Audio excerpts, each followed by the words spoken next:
The scorching afternoon sun beat down mercilessly on the dusty streets of Ouagadougou, Burkina Faso's bustling capital. President Ibrahim Traoré's motorcade moved through the crowded thoroughfares, returning from an impromptu visit to a local primary school, where he had spent hours discussing educational reforms with teachers and administrators.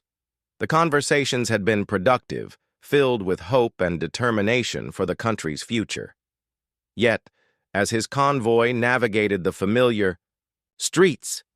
something caught the president's attention that would change two lives forever. "Stop," Ibrahim commanded suddenly, his voice cutting through the low hum of air conditioning in the presidential vehicle. His security detail immediately complied, though tension rippled through their ranks as they scanned for potential threats. Against a weathered, cracked wall that had seen better decades sat a figure so diminished by life's cruelties that most passers-by treated him as invisible urban furniture. The man's clothes were torn and stained with the grime of street life, his hair streaked with premature gray that spoke of stress and hardship beyond his years. His sunken eyes carried the heavy burden of disappointment and struggle, yet something about those facial features seemed hauntingly familiar to the president. Ibrahim studied the man more carefully, peering beyond the obvious signs of poverty and neglect. Recognition dawned slowly, like sunrise breaking through storm clouds. This was Moussa Ouedraogo, his childhood friend and former classmate, once among the most promising students in their school. The same Moussa who had later become a respected high school principal in Bobo Dioulasso, now sitting before him as a broken man with nothing but a small tin cup, hoping for strangers' charity. Ibrahim's mind immediately traveled back to their school days, when Moussa had been the kind of friend who shared his textbooks when Ibrahim couldn't afford his own. Moussa had stood up to older bullies who sometimes picked on smaller students and had constantly encouraged Ibrahim to pursue his dreams of making a difference in their country. Never could either have imagined that one day Ibrahim would become president while Moussa would end up destitute in the streets. The transformation was so shocking that Ibrahim had to look twice to ensure he wasn't mistaken. But when Moussa looked up and their eyes met, there was no doubt about his identity, even though the vibrant, confident young man Ibrahim remembered had been replaced by this shadow of his former self. Moussa had lived what many would consider a successful middle-class life in Bobo Dioulasso, where he had climbed the ranks from ordinary teacher to become principal of a well-regarded high school. He earned respect from students, parents, and colleagues for his devotion to education and his firm but fair approach to school administration. With his stable income and careful savings over many years, he had managed to build a modest but comfortable house in a decent neighborhood, complete with a small garden where he grew vegetables and flowers. It was to this house that he brought his wife Stella after their marriage, believing he was building a happy life together and perhaps raising children who would benefit from the stable, loving family environment he was determined to provide. During the early years of their marriage, everything seemed to proceed according to plan, and Moussa threw himself into both his work and his marriage with the same devotion and optimism that had characterized his approach to life since childhood. However, over time, he began to notice subtle changes in Stella's behavior. Initially minor, these changes gradually became more concerning as she grew increasingly distant and irritable, spending more time on her phone and becoming quick to argue about things that had never bothered her before. Moussa, being the kind of man who preferred to give people the benefit of the doubt, and having been raised to believe that marriage required patience and understanding, initially attributed her changes to work stress or perhaps personal issues that Stella wasn't ready to discuss.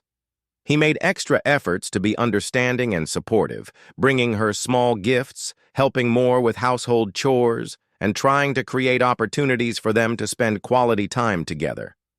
Unfortunately, his well-intentioned efforts seemed to have the opposite effect, as Stella became even more withdrawn and hostile, often leaving the house for hours without explanation and returning with elaborate stories about where she had been. That didn't quite add up when Moussa reflected on them later.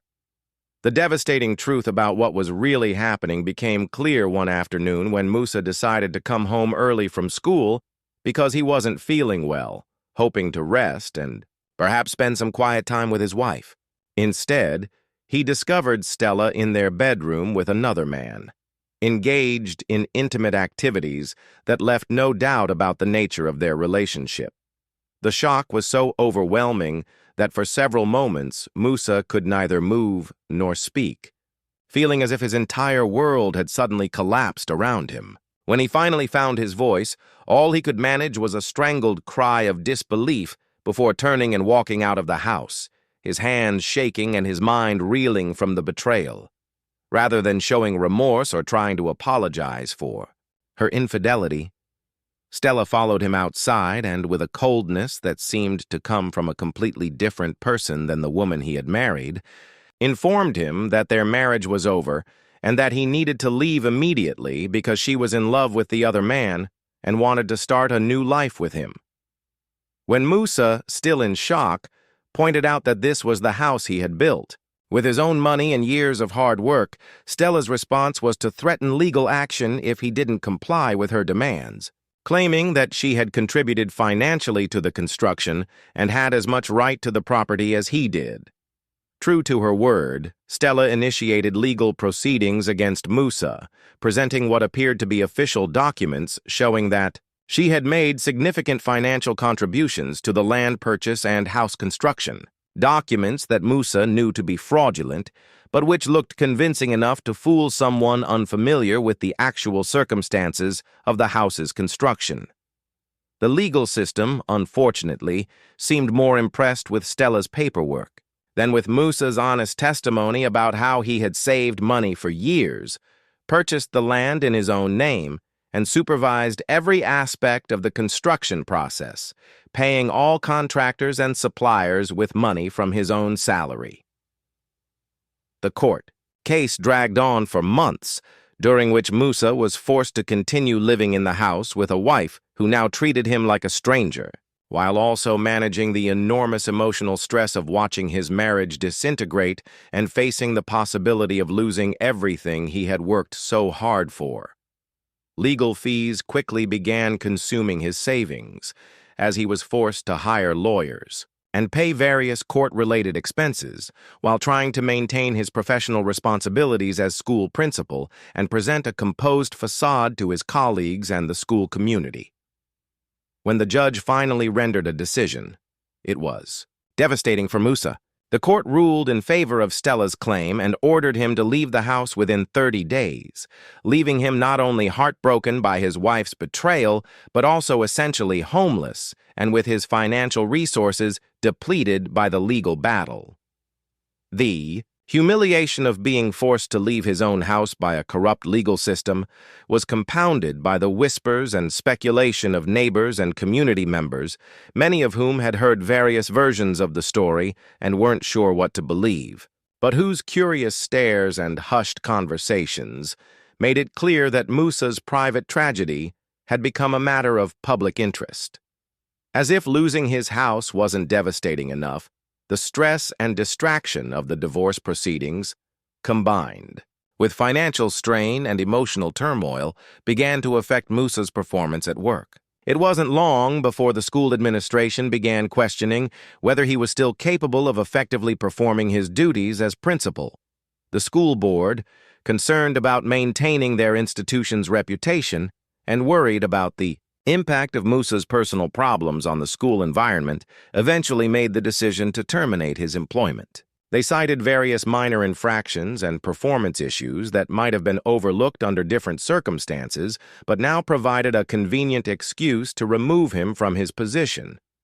Without a house, without a job, and with virtually no money left after paying legal fees, Musa found himself in a situation he had never imagined possible. He was forced to rely on the charity of friends and distant relatives who were willing to provide temporary shelter but couldn't be expected to support him indefinitely. The psychological impact of this dramatic reversal of fortune was enormous, as Musa struggled to understand how his life had gone from stability and relative success to complete destitution in such a short time. He found himself battling depression and anxiety while trying to figure out how to rebuild his life from nothing. The few friends who initially offered help gradually became less available as time passed, and Musa's situation didn't improve. He began to understand that most people, regardless of their good intentions, have limited capacity for managing someone else's long-term problems, especially when those problems seem to have no easy solution. The shame and embarrassment of his situation made it difficult for him to ask for help, and pride prevented him from accepting certain types of assistance, leading to a downward spiral that eventually left him living on the streets, sleeping under bridges or in doorways,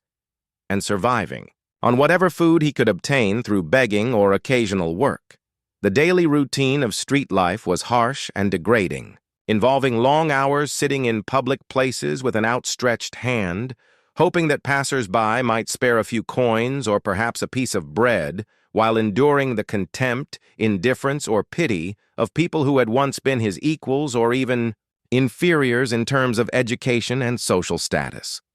The physical discomfort of sleeping outdoors, dealing with weather extremes, and maintaining basic hygiene without access to proper facilities was difficult enough. But the psychological toll of feeling invisible and worthless was even harder to bear.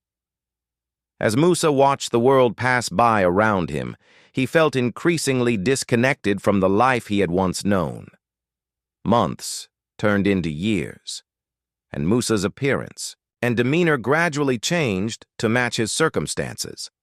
Proper nutrition became a luxury he couldn't afford. Regular bathing and grooming became impossible without access to appropriate facilities, and the constant stress and uncertainty took their toll on his physical and mental health.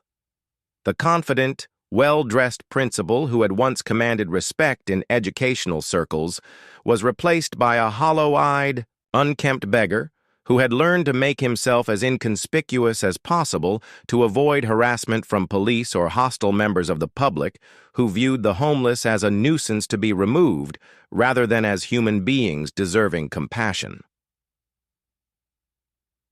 During the darkest moments of this period, Musa often found himself contemplating suicide, wondering if it wouldn't be better to end his suffering rather than continue living in such degraded circumstances. But something deep within him continued to resist this ultimate surrender. Perhaps it was the same strength of character that had helped him succeed in his previous life, or perhaps just a stubborn refusal to give Stella and her lover the satisfaction of knowing they had completely destroyed him.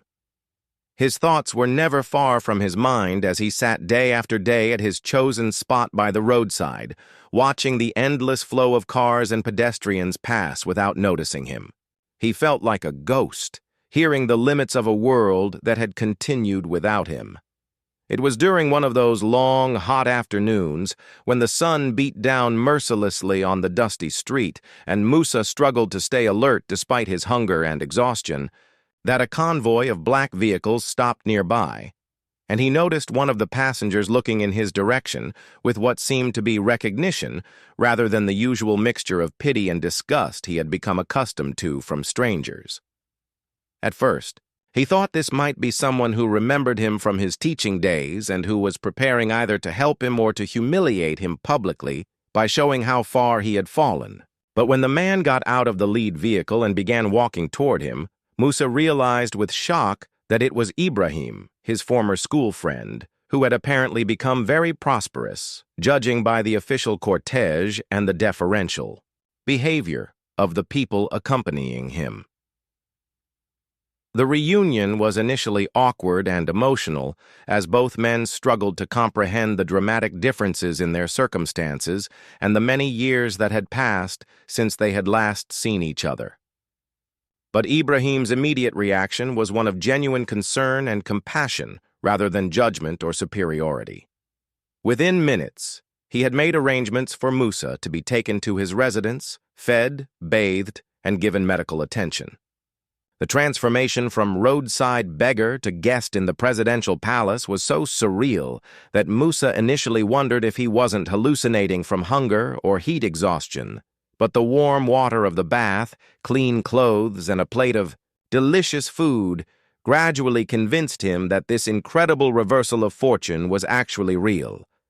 During their first long conversation in Ibrahim's private office,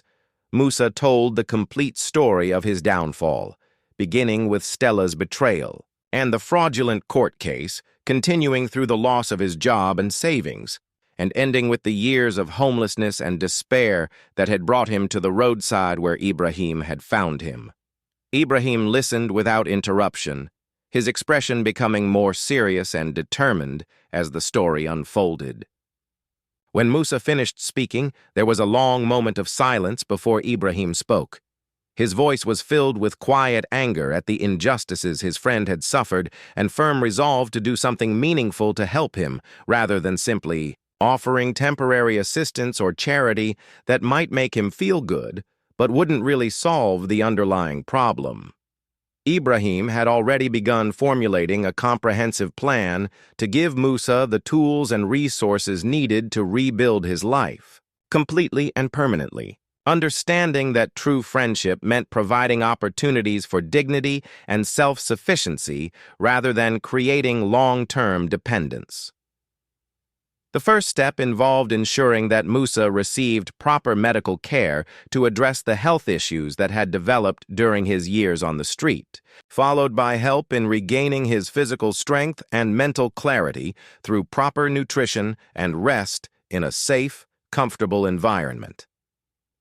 Once Musa's immediate health needs had been addressed, Ibrahim surprised him by announcing that he had purchased a small but well-built house in a respectable neighborhood, with all the legal documentation properly prepared and filed to ensure that no one could ever contest Musa's ownership or force him to leave his home again. The house was fully furnished and equipped with everything necessary for comfortable living, including a small garden where Musa could grow vegetables or flowers if he wished. Ibrahim made it clear that this wasn't a loan or temporary arrangement, but a permanent gift from one friend to another, with no conditions and no expectations of repayment. In addition to providing secure housing, Ibrahim had also arranged to establish a bookstore and school supply shop in a prime location near several educational institutions, understanding that this type of business would allow Musa to use his knowledge and experience in education, while also providing stable income and the opportunity to interact with students and teachers who would appreciate his expertise. The store was fully stocked with textbooks, notebooks, pens, pencils, and all the other supplies students would need. Ibrahim had arranged credit accounts with several publishers and distributors to ensure that Musa would be able to keep the shelves full and offer competitive prices. To ensure that the business had the best possible chance of success,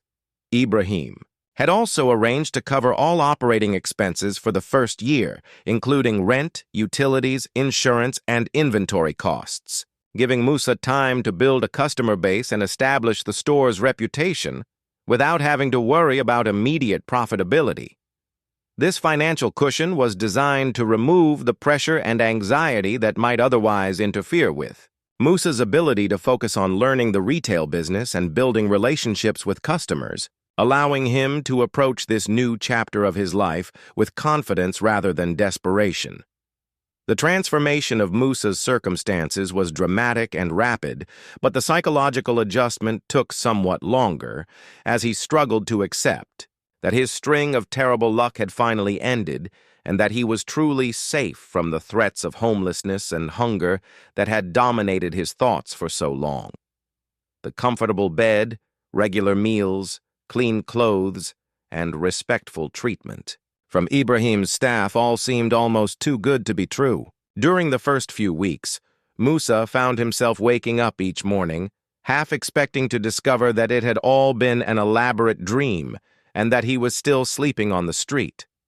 However, as the days passed and the reality of his new situation solidified, Musa began to allow himself to believe that his life had truly changed for the better, and he threw himself into learning the retail business with the same devotion and attention to detail that had made him a successful educator. He spent hours studying inventory, learning about different publishers and their offerings, understanding seasonal patterns of school supply purchases, and developing systems to track sales, expenses, and customer preferences. When the store officially opened, Musa was nervous but excited about the opportunity to interact with students and teachers again, even in this different capacity. He was pleasantly surprised by how quickly word spread about the new bookstore and its knowledgeable, helpful owner, who was always willing to spend time answering questions about textbooks, offering study advice, or simply listening to students' concerns about their academic challenges. The location Ibrahim had chosen proved perfect, as it was easily accessible to several schools and attracted a steady stream of customers throughout the school year. Rather than simply processing transactions like a typical store clerk, Musa found himself naturally falling into a mentoring role with many of his young customers, helping them understand difficult concepts in their textbooks, suggesting study strategies that might work better for their learning style, and encouraging them to persist when they encountered academic difficulties. Word of his expertise and willingness to help spread quickly through the local educational community, and soon teachers were recommending that their students visit Musa's store, not just for supplies, but also for the informal tutoring and encouragement he provided free of charge. The business grew steadily as more people learned about the store and its unique owner, who treated each customer as an individual rather than just as a source of revenue, and who had encyclopedic knowledge of educational materials and teaching methods that made him an invaluable resource for both students and teachers. Parents began bringing their children to the store specifically to meet Musa and benefit from his insights into their academic progress, and several local schools began purchasing their supplies in bulk from him rather than from the larger, more impersonal educational supply companies they had previously used. As his confidence and financial security grew, Musa began thinking about ways he could give back to the community that had welcomed him so warmly. He started identifying students who seemed to be experiencing financial difficulties, discreetly providing them with free or reduced-price supplies, and sometimes even paying their school fees when he learned that lack of money was preventing them from continuing their education. These acts of generosity were deliberately discreet, without fanfare or expectation of recognition. But they gradually became known throughout the community and added to his reputation as someone who truly cared about young people and their future. The success of the store and the respect he had regained in the community did wonders for Musa's self-esteem and sense of purpose. But the loneliness of his personal life remained a source of sadness, as he had no family or close friends beyond Ibrahim, who was obviously very busy with his presidential responsibilities and could only spend limited time with him. Stella's betrayal had left deep emotional scars that made it difficult for Musa to trust women or believe that he could again experience the kind of love and companionship he had once shared with her. He had essentially resigned himself to living as a bachelor for the rest of his life. This resigned acceptance of solitude was challenged when Grace Caboret first entered his store on a busy Friday morning looking for mathematics textbooks for her secondary school classes. She immediately struck him as different from the other customers he usually dealt with because of her calm confidence, warm smile, and the respectful way she interacted with students who were also shopping in the store at that time. She was clearly an experienced teacher who understood how to relate to young people, but there was also something about her manner that suggested she had faced her own share of challenges and had emerged with wisdom and strength rather than bitterness or cynicism. Their first conversation was purely professional, focused on finding the right textbooks and discussing different approaches to teaching mathematics that were represented by various publishers. But Musa found himself impressed by Grace's thoughtful questions and her obvious devotion to providing the best possible education for her students, even when it meant spending her own money on supplies that the school couldn't afford to purchase. As he helped her select books and materials, he noticed that she paid careful attention to his suggestions and seemed genuinely interested in his opinions about educational methodology, treating him as a knowledgeable colleague rather than just as a shopkeeper. Over the following weeks, Grace became a regular customer, stopping by the store not just when she needed supplies, but also to discuss challenges she was facing in her classroom, ask for advice about helping students with particular difficulties, or simply chat about educational trends and policies that were affecting teachers throughout the country. These conversations gradually became more personal as they discovered shared experiences and values. Musa learned that Grace was a widow who had lost her husband several years earlier and was raising her teenage daughter, Rachel, as a single mother while maintaining a full-time teaching career. The parallels between their situations were obvious. Both had experienced significant losses and disappointments. Both had found ways to rebuild their lives and focus on helping others, and both understood the challenges of starting over, when circumstances beyond their control had disrupted their plans, creating a natural bond between them that strengthened with each conversation. Grace had heard rumors about Musa's past and the dramatic changes in his situation, but she never asked intrusive questions or treated him with the kind of pity or curiosity he had learned to expect from people who knew his story, preferring to relate to him as the person he was now rather than focusing on what had happened to him in the past. As their friendship developed, Grace began bringing lunch to share with him on days when the store was particularly busy and he couldn't leave to get food. These shared meals became an opportunity for deeper conversation about their hopes, dreams, fears, and experiences, gradually revealing the depth of their compatibility and mutual respect. Musa found himself looking forward to Grace's visits with an anticipation he hadn't felt in years, and he began to realize that his feelings for her were evolving beyond simple friendship toward something that could eventually become love if he could overcome his fear of being hurt again. Grace's teenage daughter, Rachel, initially accompanied her mother to the store occasionally, and Musa was impressed by the young woman's intelligence, politeness, and obvious affection for her mother, recognizing in their relationship the kind of close, supportive bond that develops between family members who have faced adversity together and emerged stronger. Rachel was initially somewhat shy with Musa, but observing his kindness toward her mother and his patient willingness to help students who visited the store, she began to warm up to him and eventually started asking for his advice about her own academic challenges and career aspirations. The growing relationship between Musa, Grace, and Rachel felt natural and comfortable rather than forced or awkward, and all three began to sense that they could form the kind of family unit that could provide love, support, and stability for each of them in ways none had experienced for a long time. Musa was careful not to rush things or put pressure on Grace to define their relationship before she was ready, understanding that they both needed time to be sure of their feelings and to trust that what they were building together would be lasting and meaningful rather than just temporary comfort.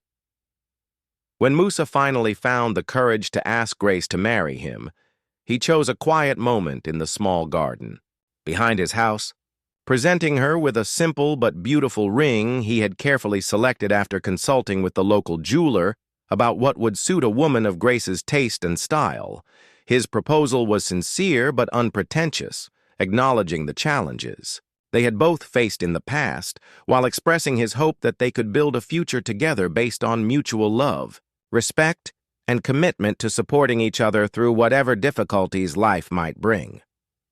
Grace's acceptance was immediate and joyful, and she later told him that she had been hoping for this moment for weeks, but hadn't wanted to assume that his feelings matched hers, having learned from her own experience that it was better to be patient and let relationships develop naturally rather than trying to force them to evolve faster than was comfortable for both parties. Rachel's reaction to the news of their engagement was enthusiastic and supportive, as she had come to see Musa as a positive influence in both her mother's life and her own, excited about the prospect of having a stepfather who would be both a mentor and role model as well as a loving family member. The wedding ceremony was small and intimate, held in the garden of Ibrahim's residence, with only close friends, a few colleagues from Grace's school, and some of Musa's regular customers present. But the joy and love evident in the celebration made it far more meaningful than many larger, more elaborate weddings that focus more on spectacle than on the actual commitment being made between two people who have chosen to build a life together. President Ibrahim served as Musa's best man and gave a touching speech about friendship, loyalty, and the power of second chances, while Rachel served as her mother's maid of honor and expressed her happiness about gaining not just a stepfather, but also a true friend and mentor. The first months of married life were a period of adjustment and discovery as Musa, Grace, and Rachel learned to function as a family unit, establishing new routines, traditions, and ways of supporting each other that honored both the individual identities they had developed during their separate years and the collective identity they were creating together. Grace's teaching schedule and Rachel's school activities had to be coordinated with Musa's store hours, and they needed to figure out how to balance professional responsibilities with their desire to spend quality time together as a family. One of the most rewarding aspects of this new chapter in Musa's life was the opportunity to serve as a positive, male role model for Rachel,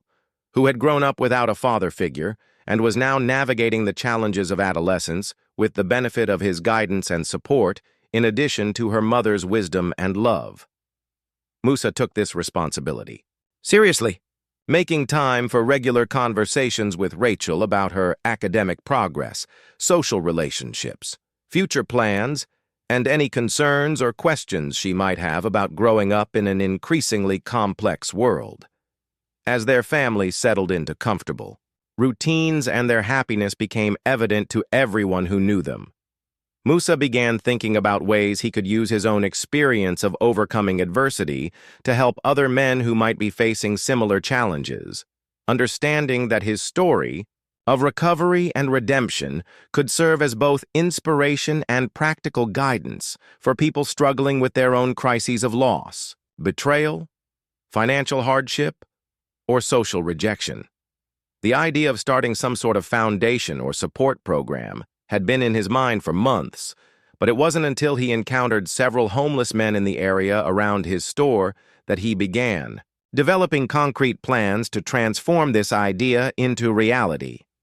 Working with Ibrahim's assistance and guidance, Musa established the Musa Foundation as a non-profit organization dedicated to helping men who had lost everything rebuild their lives through a combination of temporary housing, job training, small business development assistance, and emotional support designed to address both the practical and psychological aspects of recovery from major life setbacks.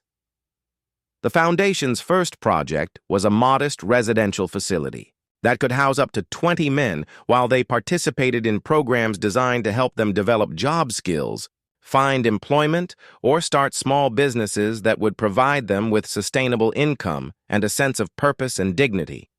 Rather than simply providing charity or temporary relief, the Foundation's approach emphasized empowerment and self-sufficiency, requiring participants to actively engage in educational, job training, or business development activities while also contributing to the facility's operation and maintenance through various work assignments that help them maintain structure and discipline in their daily lives. Musa drew on his educational experience to develop curricula that addressed not only practical skills like basic literacy, numeracy, and job search techniques, but also personal development topics, such as goal setting, conflict resolution, financial management, and building healthy relationships. The Foundation's programs were designed to be comprehensive and individualized, recognizing that each participant would have different strengths, challenges, and goals that would require personalized approaches. To be most effective, Musa ensured that the staff included counselors, job placement specialists, and business advisors who could provide expert guidance in their respective fields while working together to create cohesive, supportive programs that addressed each person's needs holistically rather than fragmenting their assistance across multiple uncoordinated services. News of the Foundation's work spread quickly through both official channels and informal networks that connected people experiencing homelessness, unemployment, and other forms of social and economic marginalization. Soon, there was a waiting list of men who wanted to participate in the program, leading Musa to begin planning expansion of the facility and development of additional services that could serve even more people in need of assistance.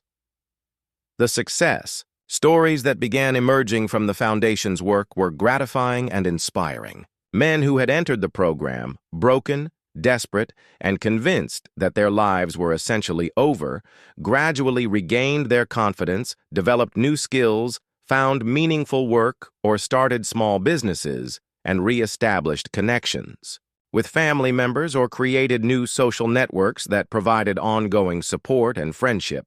Some became mechanics, others opened small shops, barber shops, or food stands, and several even went so far as to start their own small foundations or community service programs, extending the impact of Musa's work into new areas and populations.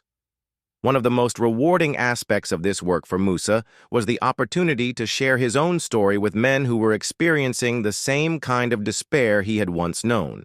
helping them understand that their current circumstances, no matter how hopeless they might seem, did not define their future if they were willing to accept help, work hard, and maintain hope even when progress seemed slow. His credibility with program participants was enhanced by the fact that he had literally walked in their shoes and could speak from personal experience about both the challenges of rock bottom and the possibilities that could emerge from refusing to give up on oneself. The Foundation's work attracted attention from government officials, other nonprofit organizations, and international development agencies who were interested in learning about and potentially replicating the model Musa had developed. He found himself increasingly called upon to speak at conferences, workshops, and policy meetings about effective approaches to addressing homelessness, unemployment, and social exclusion among men who had experienced major setbacks.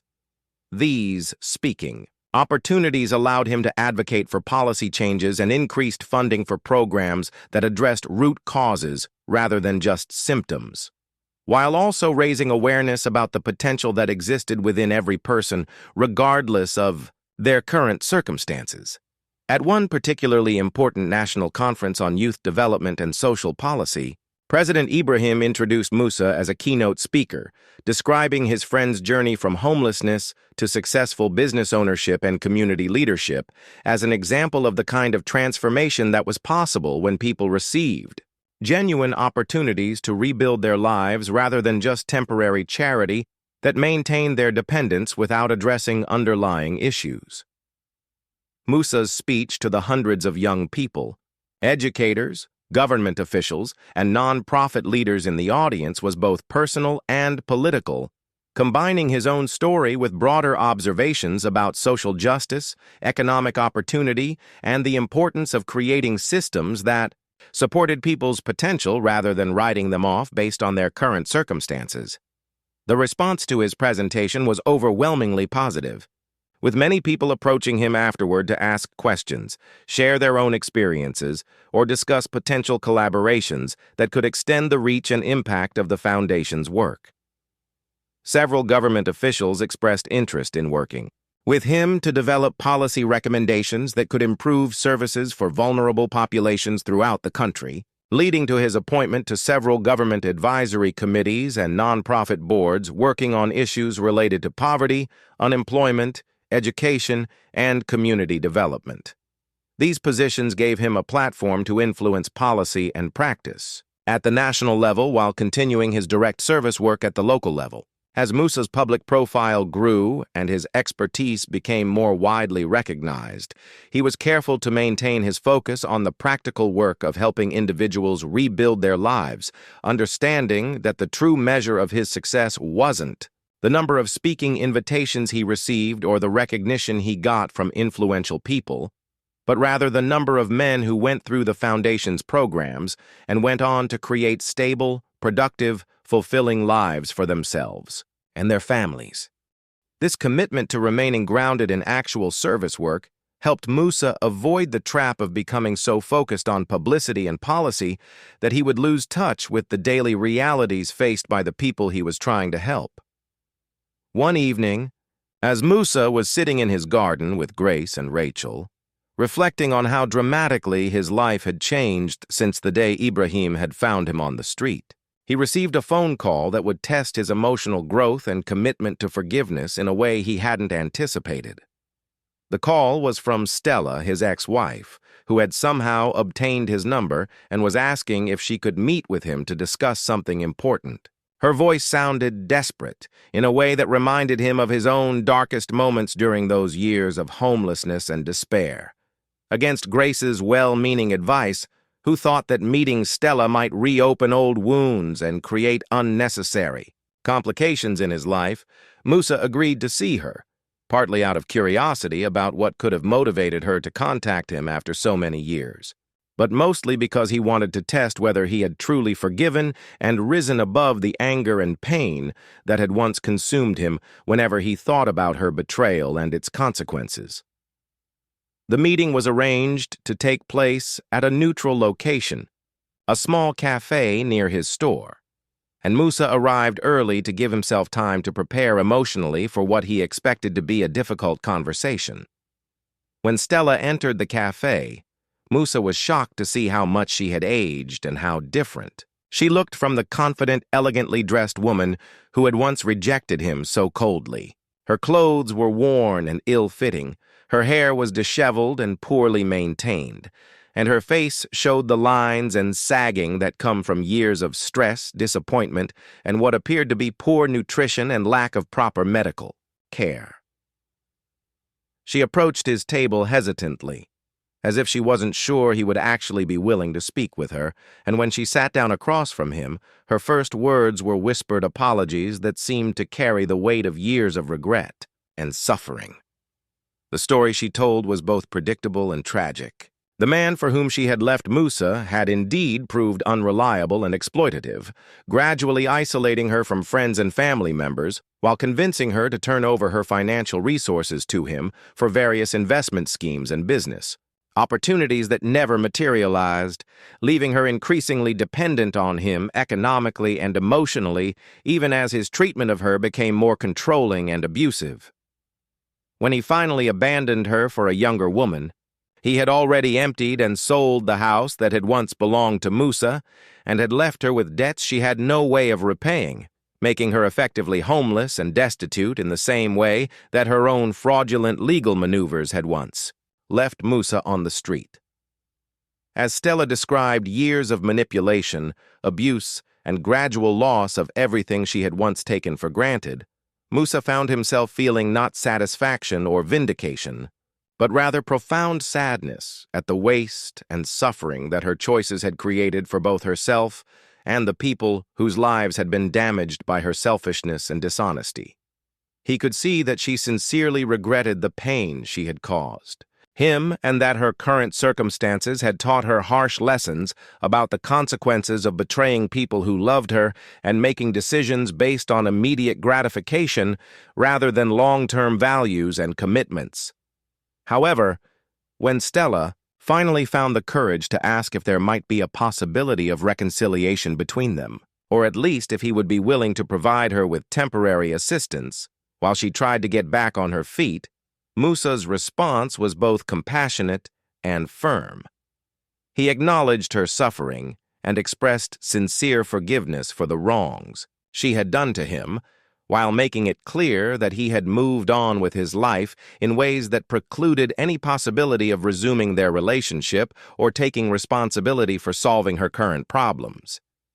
He explained that he was now happily married to a wonderful woman, had a beautiful stepdaughter whom he loved dearly, and had built a new life based on different values and priorities that had brought him peace, purpose, and genuine fulfillment in ways his previous life, even during its best moments, had never achieved. While he harbored no resentment toward Stella and sincerely hoped she would find ways to rebuild her own life, He wasn't willing to jeopardize the happiness and stability he had worked so hard to create by allowing her back into his world,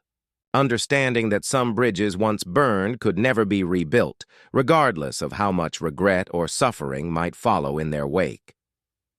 Before ending their conversation, Musa did provide Stella with information about social services and charitable organizations that might be able to help her find temporary housing and assistance with basic needs. He gave her the contact information for his foundation, suggesting that while he couldn't personally be involved in helping her, the programs he had established might be able to provide some of the support she needed to begin rebuilding her life on a more solid foundation than the deception and selfishness that had characterized her previous choices. As he watched Stella leave the cafe,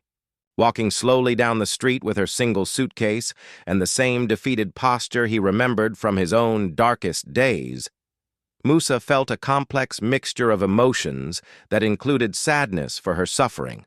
gratitude for his own recovery, and deep appreciation for the people who had helped him rebuild his life in ways based on honesty, hard work, and genuine care for others rather than manipulation and exploitation.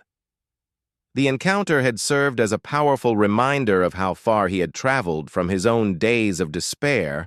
but it had also reinforced his understanding that true healing and growth required not just surviving difficult circumstances, but learning from them in ways that made him a better, wiser, more compassionate person. That evening, as he shared the details of his meeting with Stella with Grace and Rachel over dinner, Musa was struck by how naturally and easily he was able to discuss what could have been a very painful and disturbing experience, and how his family's supportive response helped him process his feelings without being overwhelmed by them or allowing them to overshadow the happiness and contentment that had become the dominant themes of his daily life. Grace's wisdom and Rachel's mature perspectives reminded him once again how fortunate he was to have found people who loved him not because of what he could provide for them, but because of who he was as a person and how he treated others with respect, kindness, and genuine affection. The years that followed this encounter with Stella were marked by continued growth and success in all areas of Musa's life. His bookstore became increasingly profitable and established itself as an important community resource. His foundation expanded its programs and facilities to serve more people in need, and his family life with Grace and Rachel deepened into the kind of stable, loving relationship that provided a foundation for all his other activities and achievements.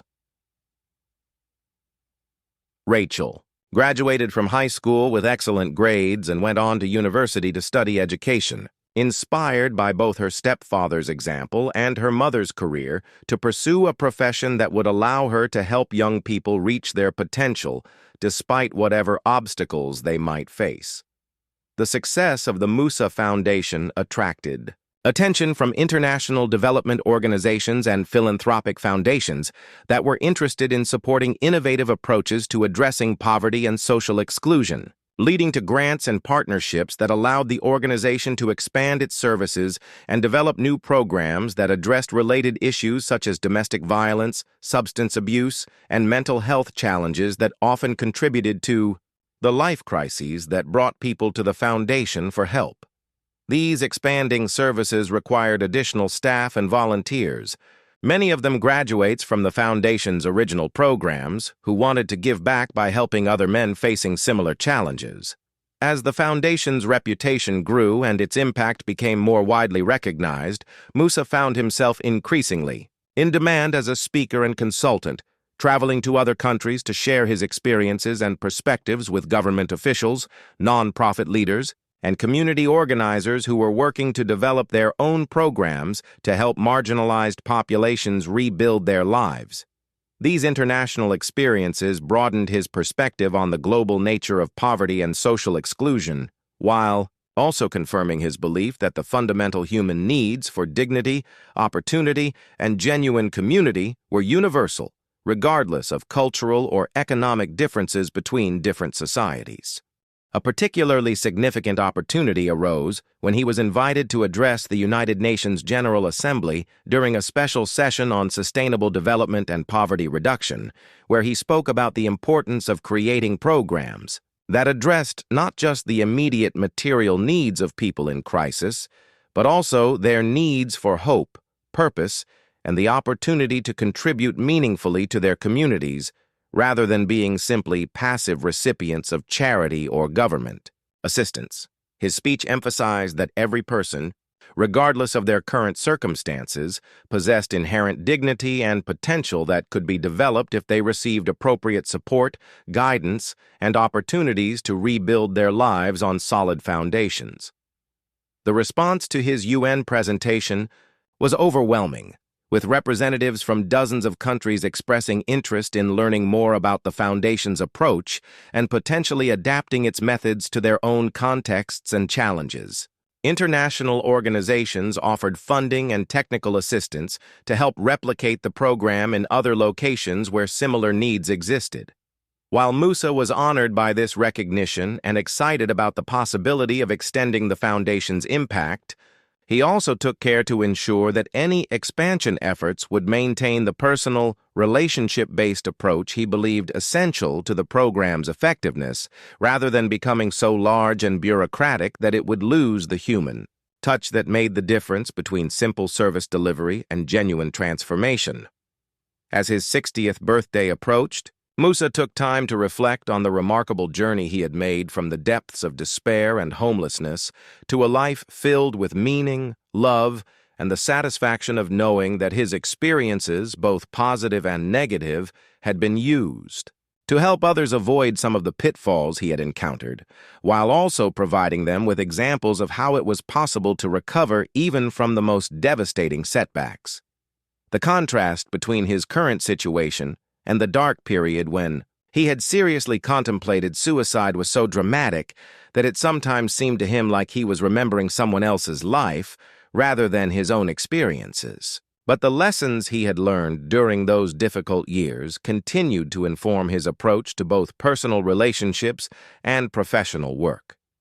The celebration of his birthday became an opportunity for the broader community to recognize not just his personal achievements, but also the positive impact his foundation and other activities had had on countless individuals and families throughout the region. The event attracted government officials, business leaders, educators, religious figures, and many men whose lives had been changed by their participation in the Foundation's programs. President Ibrahim, despite his busy schedule, took time to attend the celebration and delivered a speech that highlighted the qualities of loyalty, perseverance, and compassion that had characterized their friendship since childhood and continued to guide Musa's approach to all his relationships and responsibilities. In his own remarks at the birthday celebration,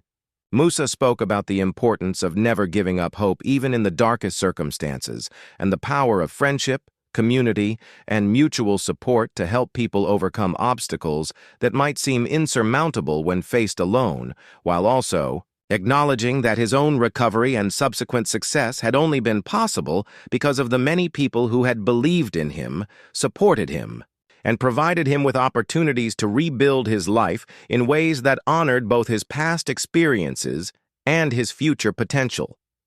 He emphasized that while individual determination and hard work were essential ingredients in any personal transformation, they were not sufficient by themselves, and that creating communities where people could find the help they needed required collective effort and shared commitment to treating every person with dignity and respect regardless of their current situation. As the evening progressed and guests shared their own stories about how Musa's example, assistance, or programs had influenced their lives, it became clear that his impact extended far beyond the formal services provided by his foundation, encompassing the countless informal conversations, acts of encouragement, and examples of integrity that had inspired others to pursue their own goals more persistently, treat their loved ones and community more responsibly, and approach their challenges with greater confidence in their ability to create positive change in their own lives and the lives of others around them. The success of Musa's birthday celebration sparked discussions about establishing an annual community recognition event that would honor not only Musa's contributions, but also the achievements of other local people who had overcome significant challenges and made important contributions to improving conditions in their community, creating an opportunity to celebrate resilience, service, and mutual support, while also inspiring young people to pursue their own goals despite whatever obstacles they might face.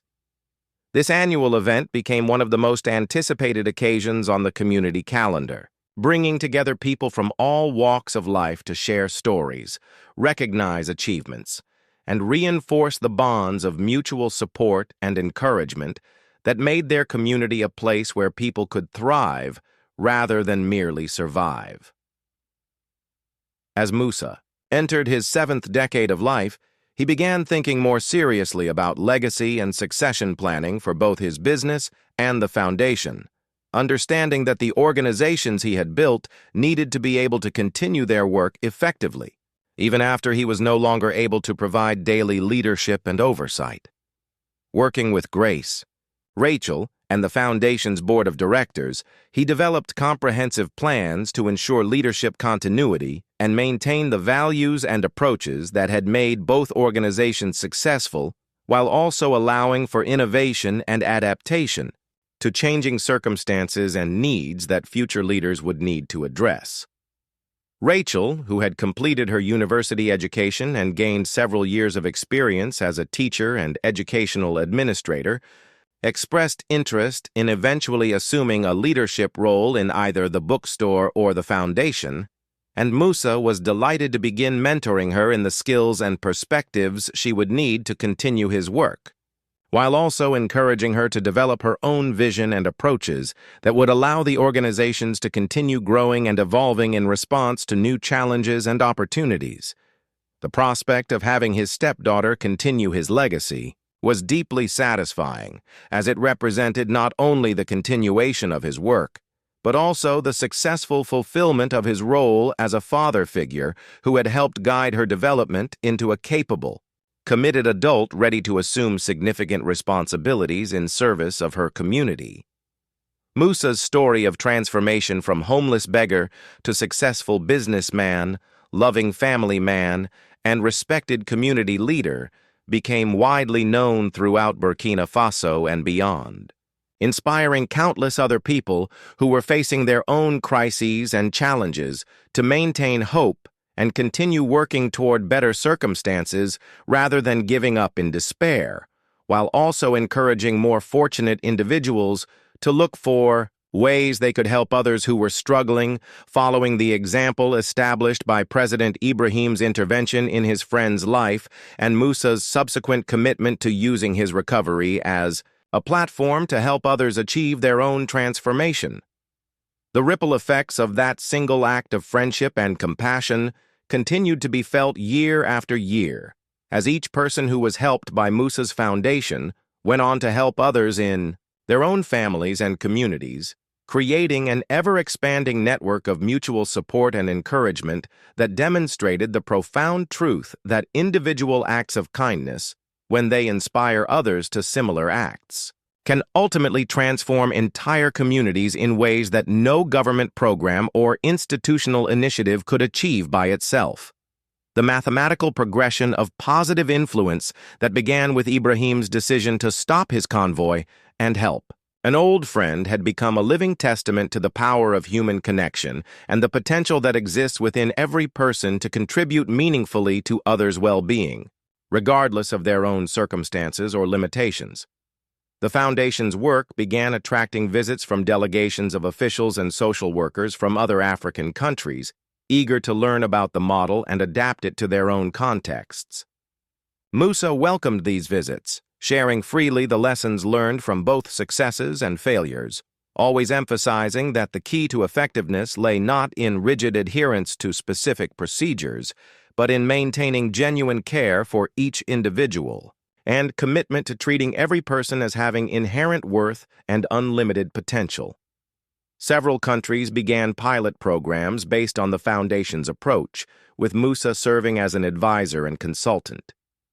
The success of these international adaptations led to invitations for him to speak at major development conferences in Europe and North America, where his message of dignified assistance and empowerment resonated strongly with audiences seeking alternatives to traditional charity models that often created dependency rather than independence. One particularly meaningful moment came when Musa received a letter from a man in Nigeria who had heard his UN speech on radio and been inspired to start his own small program for homeless men in Lagos. The letter described how the writer had himself once been homeless and had used Musa's story as motivation to rebuild his life and then help others do the same. "Your story traveled across borders and languages to reach me in my darkest hour," the letter read. "Now I watch other men discover their own strength and worth, just as you helped them discover theirs. The circle grows wider every day." Such letters arrived regularly from across Africa and beyond, each telling a variation of the same story. Someone had heard about Musa's journey, found hope in it, and used that hope to transform not only their own life, but the lives of others around them. Grace often remarked that this was perhaps the greatest measure of Musa's impact, not just the direct beneficiaries of his programs, but the countless people he would never meet who had nonetheless been touched by his example and motivated to become agents of positive change in their own communities.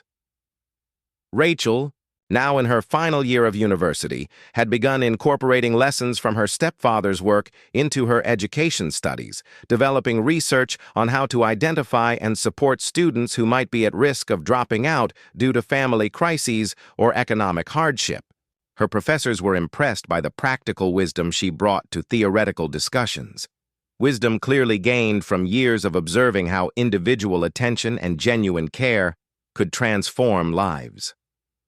Ultimately, Musa's story served as a powerful reminder that no matter how far someone might fall or how hopeless their situation might appear, the possibility of redemption, recovery, and happiness remained always available to those who were willing to accept help when it was offered.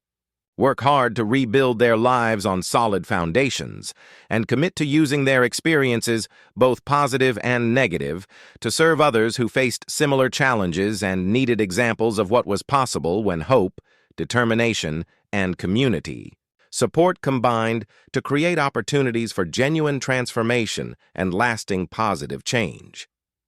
The foundation Musa established continued to grow and evolve,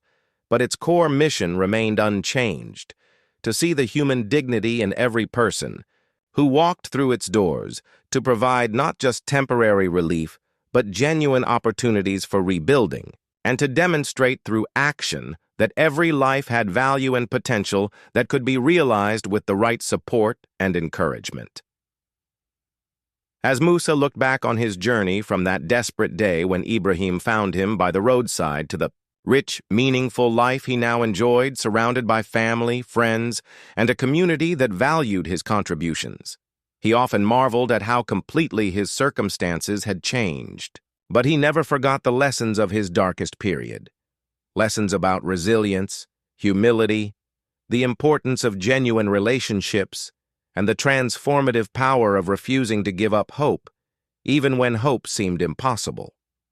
Those lessons continued to guide him in all his endeavors, ensuring that success never made him forget his responsibilities to those still struggling, and that comfort never dulled his empathy for those who had not yet found their path to recovery and renewal. The story of President Ibrahim Traoré stopping his motorcade to help an old friend had become legend in Burkina Faso, told and retold as an example of true leadership, the kind that recognizes that the measure of a society lies not in how it treats its most successful citizens, but in how it cares for its most vulnerable ones, and in the life Musa had built. From the ashes of his former existence, that lesson lived on, inspiring new generations to believe in the possibility of redemption and the power of one person's compassion to change the world, one life at a time.